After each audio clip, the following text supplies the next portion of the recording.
Even though the investigation will take time, most likely more than a year, they feel it does have teeth and will produce results. We learned it was a couple LMPD officers and a group of ordinary people who say they made a split-second decision, wrapped up the gunman, pinned him down to the sidewalk, and may have prevented America's next mass shooting. Metro Council will be voting on that new union contract for LMPD in just a short amount of time. You can see protesters outside of City Hall. They are trying to flip this thing right now. People piling on to this prison transport unit. The volume of yells and screams out here. LMPD just letting it happen. It looks like we should probably stay on this unit. We have shots fired. We have shots fired. And we have some tear gas coming down on top of our heads right now. Wow, look at that. Right there on the sidewalk. I want to show you what ICE can do. You might think this is a branch in front of me. Yeah, it's a branch, but it's connected to a huge maple tree that was standing tall over this street, East Broadway, just probably an hour and a half ago. First of all, let me give you an idea of where all of this is happening. I am standing in the parking lot of Mazik Middle School. That is the building you see right here. If you walk back toward this way, you see the police line. This is Breckenridge on the other side. Police focusing their efforts about a block away. It would allow a clinic like EMW to create a buffer zone from the facility's front entrance to the nearest sidewalk curb. That new team says the city's already making a dent. One piece of trash at a time. Experts say the city's crime problem is actually fairly simple. If this vase of marbles represents the city's population, then these are the people doing most of the crimes, and reaching these people is the city's new mission. And you don't have to look hard for the signs of violence. Take this old door. Looks like it was hit by multiple gunshots. A lot of people saying the Democrats who thought that this state might be competitive were crazy and that it was solidly for Trump. Well, all of that started to narrow, and you see it right here. The sheriff of Scott County says just 2 needles have been reported to his dispatch since the beginning of the year. Then there's the health department, which says that 92% of needles given out by the program have been returned.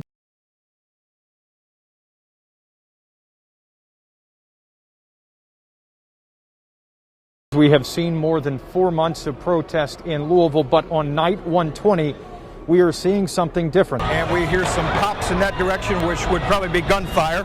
Right in the distance there is Metro Corrections. All beside me to my left is crime scene tape. This whole street, 6th Street, blocked off. The protesters were all out here, Jefferson Square Park, beginning to say this name right here, David McAtee. This T-Mobile store just next to 4th Street Live smashed. You can see some phones, some equipment there on the ground. You can hear glass shattering, trash cans being overturned. It seems like the trash cans were not removed from this street, so people are knocking them over, using whatever they can find to smash windows. It all happened so fast as we followed the crowd that was moving in that direction toward Broadway. This is what we saw and heard.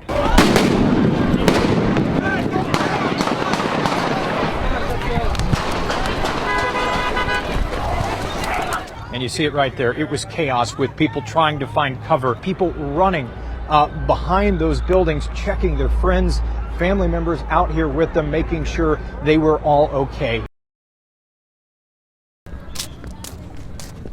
For LaToya Smith, a glance at a mirror is a ride on a painful time machine. I still feel that situation, I talk about it a lot, how much a bite.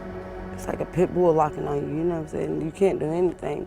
On a June 2017 night, she woke up to a shooting pain.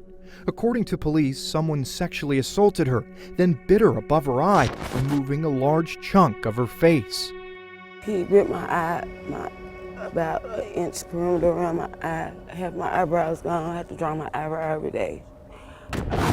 Police arrested this man, Kane Madden, a man whose face and name are now well known in this California neighborhood, after another newer crime. The pain and the effects of it is severe, and it's not easy. Madden is now accused of an August 2019 attack, the violent beating and rape of an 8-year-old just a short walk away from where Smith says she was attacked 2 years earlier. It affects you your whole life.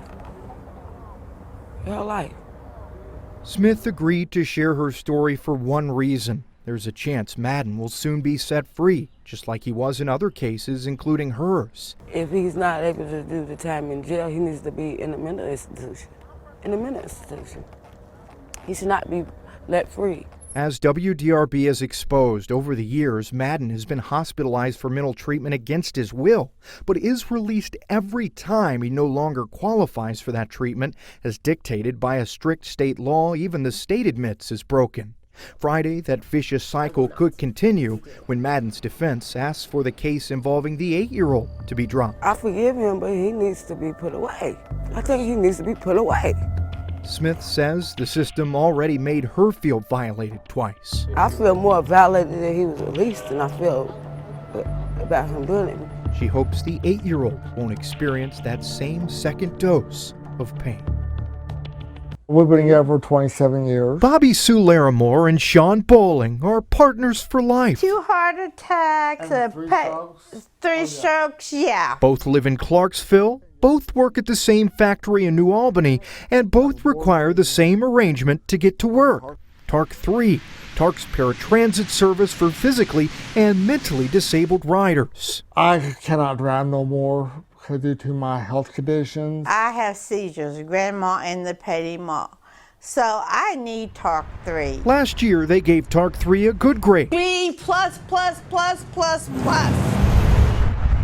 Now they say the service is failing. F. F+.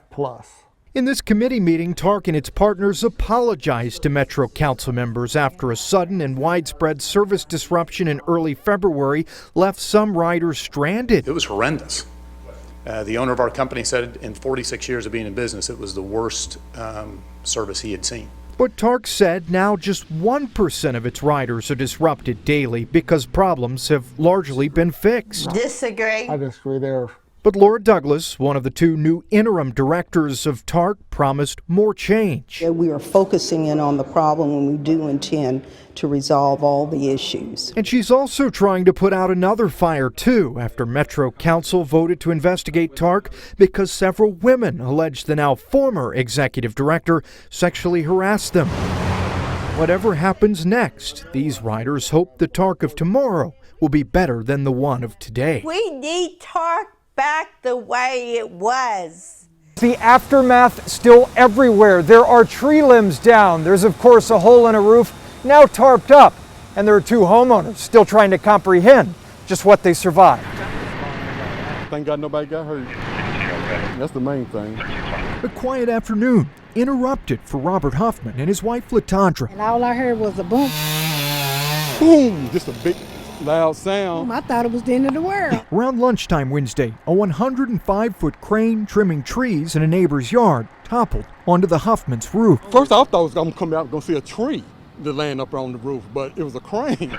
The Huffmans were unscathed, but the danger wasn't done as their living room ceiling started caving in. It was just, I know, I sounded like something was going to come through, and it's for us to get on out of there. And just moments after they did get out, this happened. Debris landed all over Huffman's favorite chair. Usually, I come up out of the basement in the evening, and I've sat in that room.